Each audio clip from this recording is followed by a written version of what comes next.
लगभग 6 महीने पहले की बात है। 2012 की ये बात है। 2012 की बात है। और आज तक उस पर नजर इनायत नहीं हुई अरविंद केजरीवाल साहब की। दीपक मिश्रा, ये कैसी आवाज बुलंद हो रही है अरविंद साहब? सर बिल्कुल, मैं आपको वही बता रहा हूँ कि सर ऐसा है कि इस समय इस प्रकार की परेशानियां, देश भर की बहुत सी परेशानियां वहां पर इकट्ठी हैं।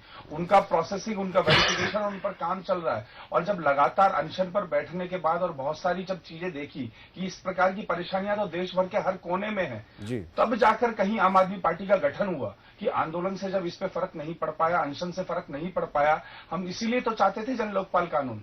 हमारा मकसद क्या था जन लोकपाल कानून? आपकी एक मंत्री चली आती है, एक महिला को आग लगा के मार दिया जाता, छोटा मुद्दा नहीं था वो। वहां आपकी मंत्री पहुंच जाती हैं, आपके कानून मंत्री वहां पहुंच जाते हैं, ड्रग और सेक्स रैकेट चल रहा हो, लेकिन आपके पार्टी के संयोजक उस तरफ नहीं देखते जिस पूरे मामले में देश के रक्षा राज्य मंत्री का नाम इन्वॉल्व हो, जहां पर कब्रिस्तान की जमीनें कब्जाई जा रही हो, जहां 7 विभागों की जमीन कब्जाई जा रही हो, उस तरफ नजरें इनायत नहीं होती। सलावत खान साहब, 2004 से 9 तक आपकी पहली सरकार थी वसुंधरा राजे की। 4 कर्मचारियों को हटा दिया गया, हटाया गया होगा क्योंकि उन्हें मुल्जिम माना गया होगा, उन्हें माना गया होगा उन्होंने गलत काम किया है। तो क्या जो गलत काम किया गया था, यानी जो जमीनें उन्होंने कब्जाने में मदद की थी, उन जमीनों को वापस पाने के लिए सरकार ने क्या कुछ किया 2004 से 9 के दौरान? बिल्कुल, ये जो अधिकारियों को इसीलिए हटाया गया कि उन्होंने अपने ऑथराइज साइन करके जमीनें जो की है गलत, तो उसमें सरकार ने जांच की गई होगी और उसमें गलत पाए गए, इसलिए उनको सस्पेंड कर दिया होगा, उनकी पेंशनें रोक ली। और अब वापिस सरकार आई है तो इसकी वापिस जांच की जाएगी और अच्छी ढंग से की जाए। और आज जो माइनॉरिटी के वोट लेके भंवर जितेंद्र जी जो सांसद बने हैं, उनके गुणगान गाते हैं और ऐसे ऐसे वक्फ की प्रॉपर्टी जो आज नहीं छोड़ते हैं, जो कब्रिस्तान लास्ट में जगह मिलती है, उसको भी अपने कब्जे में ले ली। तो हम कहते हैं कि जनता अभी जो चुनाव में पब्लिक भी उनको जवाब देगी और सरकार। चलिए, बात आपकी बात से यही हो रहा है, आपने चोर पकड़ लिए और चोरी का माल रिकवर नहीं किया। आप लोगों से चर्चा जारी रहेगी, लगातार आप बने रहिए हमारे साथ, और ये चर्चा जो है बहुत जरूरी है, सबके जवाब लेना बहुत जरूरी है। लेकिन इस बीच राजनीति और रुतबा जब साथ हो जाता है तो गजब करता है। क्या मजाल कोई बाल भी बाका कर दे। 11 साल में जितेंद्र सिंह ने कहां कहां पर कब्जा जमाया, धीरे धीरे इसकी परतें उखड़ती जा रही हैं, लेकिन अभी तक जितेंद्र सिंह के खिलाफ कोई एक्शन नहीं लिया गया है। और अगर उनकी जगह कोई आम इंसान होता तो अब तक नब चुका होता।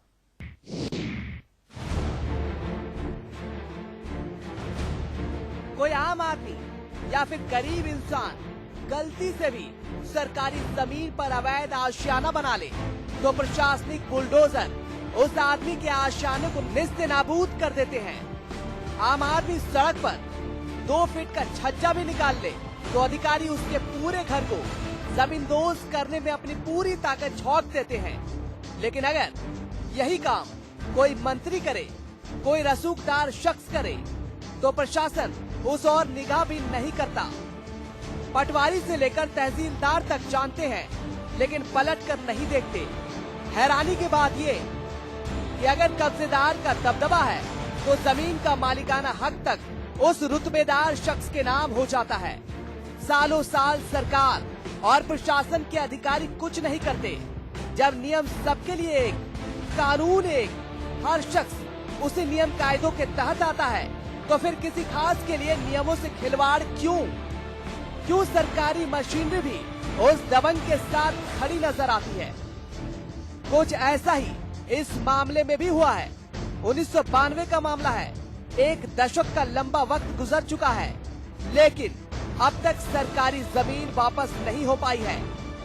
मामले पर सरकार ने तत्कालीन तहसीलदार और सहायक भू प्रबंधक अधिकारी पर कार्रवाई तो कर दी, अधिकारियों के पेंशन तक रोक दी गई, लेकिन जमीन अपने नाम कराने वालों पर कार्रवाई नहीं हुई है।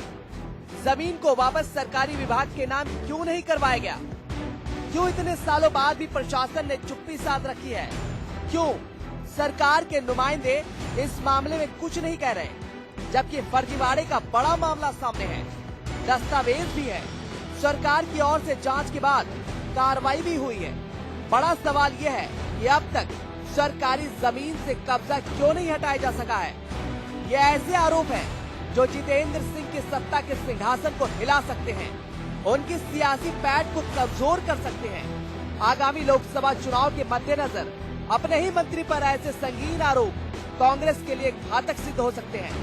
ये आरोप राजस्थान में हाशिए पर खड़ी कांग्रेस के लिए एक मुसीबत का सबब बन सकता है। जयपुर से जितेंद्र शर्मा के साथ अलवर से उदित गौर, समाचार प्लस। तो ये रिपोर्ट भी आपने देख ली और इसी रिपोर्ट की एक लाइन पर मैं सलावत खान साहब आपसे सवाल दरियाफ्त करना चाहता हूं कि अब तक कब्जा की गई जमीन से कब्जा क्यों नहीं हटाया गया? जी बिल्कुल कार्रवाई होगी और उनके रिकॉर्ड सब तलब करे जाएंगे और सिस्टम से देखा जाएगा और उनके कब्जे जरूर हटाए जाएंगे। नहीं, ये कब्जे तो हटाए जाएंगे, अब तक क्यों नहीं? ये तो आप 2004 में ही मान चुके थे कि कब्जा हुआ है, तभी आपने 4 लोगों को जेल भेज दिया, उनको सजा करा दी, उनकी पेंशन भी बंद कर दी, उनकी नौकरियां भी चली गई। 2004 से 9 तक 5 साल आपकी गवर्नमेंट रही। अब तो वो जांच करने में कोर्ट कचहरी में टाइम लग गया होगा, उसके बाद उनकी सरकार आ गई, इसलिए वो पेंडिंग में रह गए होंगे। वापिस उसकी चर्चा ऐसा ना हो कि ये जांच भी, इस बार की जांच भी चलते चलते आपका टर्म पूरा हो जाए सरकार का। नहीं, पूरा है भरोसा, पब्लिक को सही न्याय दिलाया जाएगा। सरकार की कब तक, कितने दिन में? क्योंकि आप फिर वही अगली चर्चा में शायद अगर हम 4 साल बाद जुड़े अगर इस पर, तो आप कह देंगे कि वो न्यायपालिका थी, उसकी प्रोसेस चल रही थी, उसमें जांच में वक्त लग गया, कहीं ऐसा ना हो? जी ये नहीं, पूरा न्याय करेगी माननीय वसुंधरा जी, इसमें कोई दो राय नहीं है जी, पूरा न्याय करेगी जल्द से जल्द इसी सरकार में। इसी सरकार माननीय मुख्यमंत्री जी अच्छा फैसला करेंगे, हमें पूरा भरोसा। अशोक पाठक जी, बिजली घर, बागात विभाग, कृषि विभाग, काश्तकारी विभाग, डेयरी फार्म, कुछ भी तो नहीं बचा। लगता है कि सब कुछ सब जगह पूरी तरीके से कब्जा कर लिया गया, थोड़ा थोड़ा ही सही लेकिन हर जगह हाथ मार लिया। ये एक बड़ा गंभीर विषय है, लेकिन एक गंभीर चीज ये भी है कि आप जब पिछली बार हमारे चर्चा में आए थे तो आप पर इल्जाम लगा था कि आप किसी पार्टी विशेष से जुड़कर ये सब कर रहे हैं, और तभी आप ये हमेशा से आरटीआई कार्यकर्ता नहीं थे, पहले कुछ और थे और आपका झुकाव एक पार्टी की तरफ था।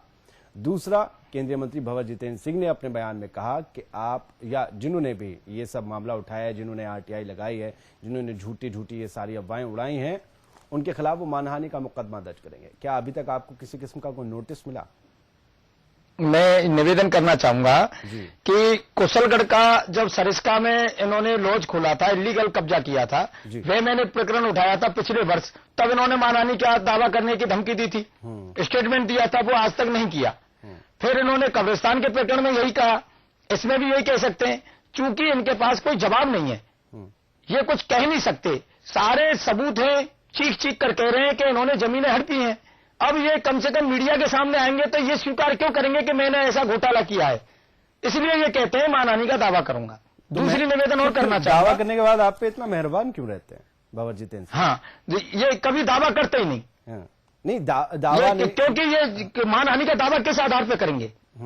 क्योंकि सबूत ही नहीं है, सारे सबूत चीख कर कह रहे हैं। दूसरा निवेदन और करना चाहूंगा मैं कि आपने ये हमेशा एक बात कहते हैं, मेरे पूर्वजों की जमीन है, हमारे राजा महाराजाओं के पूर्वजों की जमीन है, तो मैं आपको बताना चाहता हूं, इनके खिलाफ ओल्ड सीलिंग एक्ट के तहत कार्रवाई चली, मुकदमा नंबर 52/1971, 2005 में फैसला हुआ। उस एक्ट के तहत 30 एकड़ जमीन इनको छोड़ी गई। पूरे भारतवर्ष में एक ही कानून है, 30 एकड़ जमीन के अतिरिक्त 1 इंची जमीन भी इनके पास नहीं होनी चाहिए। 30 एकड़ जमीन महाराज तेज सिंह जी ने अपनी स्वेच्छा से मंजूर कर ली और जो मांगी वो जमीन उनको दे दी गई। फिर ये 175 बीघा जमीन कहां से आई? जो भी जमीन थी वो सरकार ने ले ली।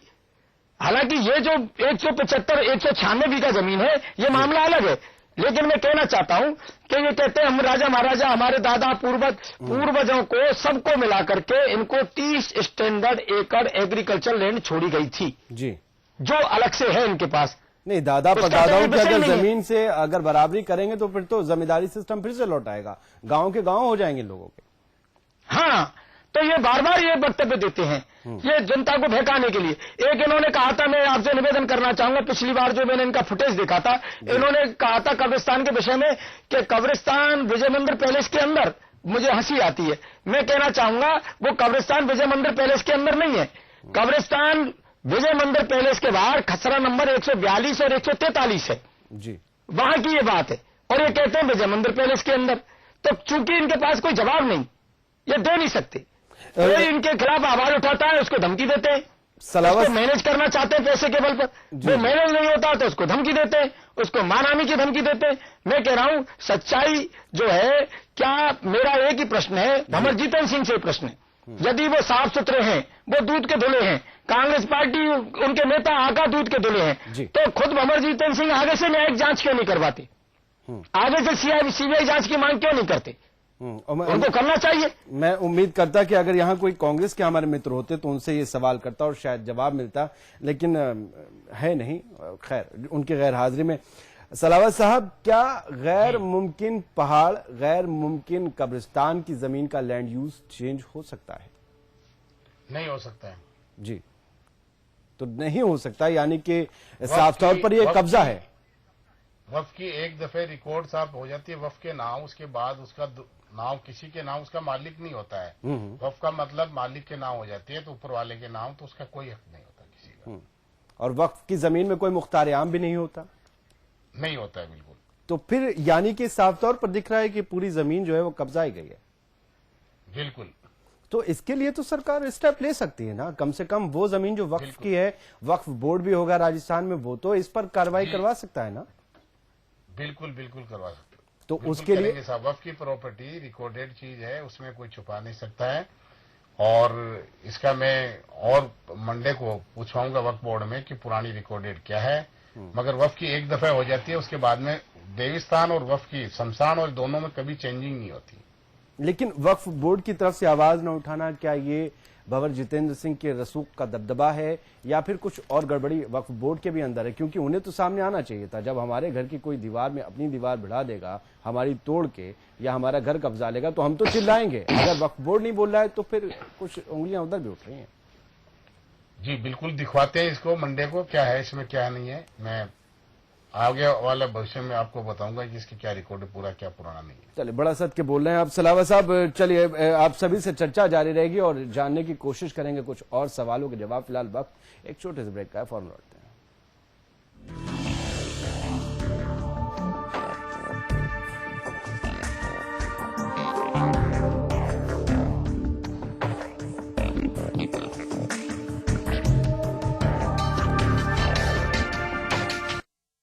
मौका माकूल है, उम्मीदें जवां हैं, क्योंकि मोदी की हवा है।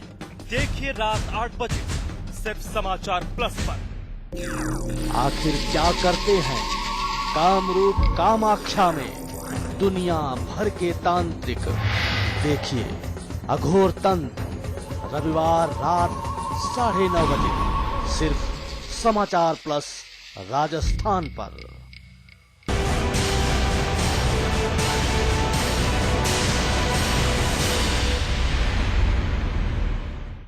क्या होती है बुरी नजर? क्या सच में होता है जादू टोने का असर? क्या है झाड़ फूक की माया? क्या सच में होता है भूत प्रेत और जिन का साया? देखिए पंडित दिवाकर शर्मा के साथ क्या होता है किया कराया, रविवार सुबह 8:30 बजे और दोपहर 12 बजे सिर्फ समाचार प्लस पर। एक आशिक की प्रेम प्रतिज्ञा।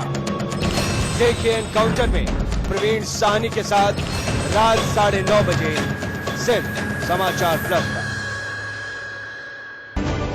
बर्दाश्त करोगे तो हक नहीं मिलेगा, चुप रहोगे तो कोई नहीं सुनेगा, सोए रहोगे तो सब खो जाएगा। इसलिए लोकतंत्र में निभाइए अपना रोल। देखिए हल्ला बोल आंखें खोल।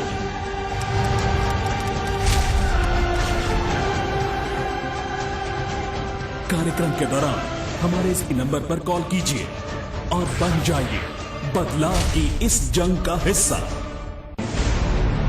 मीडिया का एक महारथी जो बखूबी समझता है सत्ता के मोहरों की हर चाल,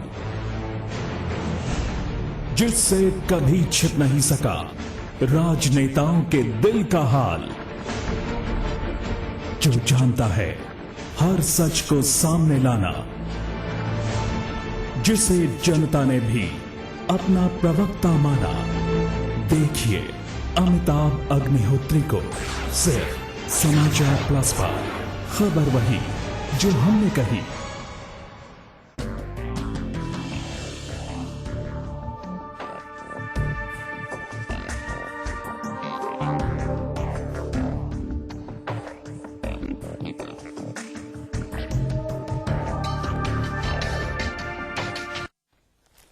ब्रेक के बाद आप सभी का एक बार फिर से स्वागत है। समाचार प्लस पर हम